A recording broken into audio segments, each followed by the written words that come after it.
السلام علیکم ورحمۃ اللہ وبرکاتہ۔ الحمد للہ الذی بیدہ الملک وہو علی کل شیء قدیر، والصلاة والسلام علی خاتم النبیین محمد وآلہ وصحبہ اجمعین، اما بعد۔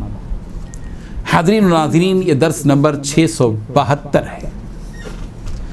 سورہ اعراف کی آج 3 آیتوں کی تشریح کی جائے گی، آیت نمبر 106، 107 اور 108۔ چلیے سب سے پہلے ان 3 آیتوں کی ہم تلاوت کرتے ہیں، لفظی ترجمے اور ترجمے کے بعد تشریح کرتے ہیں۔ اعوذ باللہ من الشیطان الرجیم، بسم اللہ الرحمن الرحیم۔ قال ان كنت جئت بآية فأت بها ان كنت من الصادقين فألقى عصاه فإذا هي ثعبان مبين ونزع يده فإذا هي بيضاء للناظرين صدق اللہ العظیم۔ قال، اس نے کہا، ان اگر کنتا جئتا تو لایا ہے بآیت کوئی نشانی، فأتی تو لے آ، بہا اسے، ان اگر کنتا تو ہے من الصادقین سچوں میں سے، فألقا تو ڈال دیا موسیٰ نے، عصاہ اپنا عصا، فإذا پھر دفعتاً ہیا وہ، ثعبان مبین ظاہر اژدہا تھا، ونزع اور اس نے نکالا، یدہ اپنا ہاتھ، فإذا تب ہی وہ، بیضاء سفید چمکتا ہوا تھا، للناظرین دیکھنے والوں کے لیے۔ ترجمہ یوں ہے، فرعون نے کہا کہ اگر تم نشانی لے کر آئے ہو تو اگر سچے ہو تو لاؤ، دکھلاؤ۔ حضرت موسیٰ علیہ السلام نے اپنی لاٹھی زمین پر ڈال دی تو اسی وقت سری اژدہا ہو گیا، اور اپنا ہاتھ باہر نکالا تو اسی دم دیکھنے والوں کی نگاہوں میں سفید تھا، سفید چمکیلا تھا۔ ان 3 آیتوں میں 4 باتیں بتائی گئی ہیں۔ پہلی بات، اگر اس نے کہا کہ اگر تم کوئی نشانی لے کر آؤ تو اسے پیش کرو اگر تم ایک سچے آدمی ہو۔ دوسری بات، اس پر حضرت موسیٰ علیہ السلام نے اپنی لاٹھی پھینکی۔ تیسری بات، اچانک وہ ایک صاف اژدہا بن گیا۔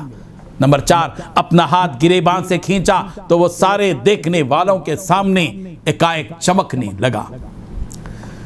بزرگان محترم، جب حضرت موسیٰ علیہ السلام نے فرعون سے یہ کہا کہ میں رب العالمین کی طرف سے بھیجا گیا رسول ہوں اور میں نشانی لے کر آیا ہوں، تو فرعون نے اس کا جواب دیتے ہوئے اس نشانی کا یوں مطالبہ کیا، ان کنت جئت بآیت فأت بها ان کنت من الصادقین۔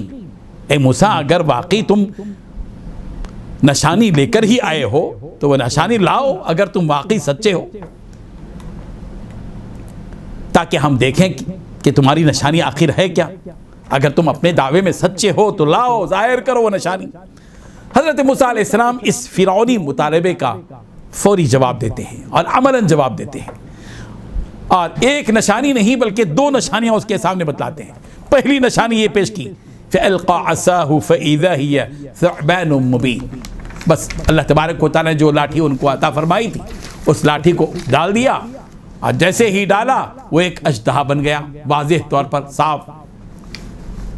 سورہ شعراء کی آیت نمبر 32 میں بھی اس کا تذکرہ موجود ہے، فَأَلْقَى عَصَاهُ فَإِذَا هِيَ ثُعْبَانٌ مُبِينٌ۔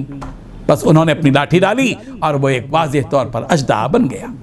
سورہ طٰہٰ کی آیت نمبر 20 میں اسی اژدہے کا جو لفظ استعمال کیا گیا ثعبان کا، وہاں حیہ کا لفظ استعمال کیا گیا، سانپ کا لفظ استعمال کیا گیا کہ فَأَلْقَاهَا فَإِذَا هِيَ حَيَّةٌ تَسْعَىٰ، کہ ڈالتے ہی وہ سانپ بن کر دوڑنے لگا۔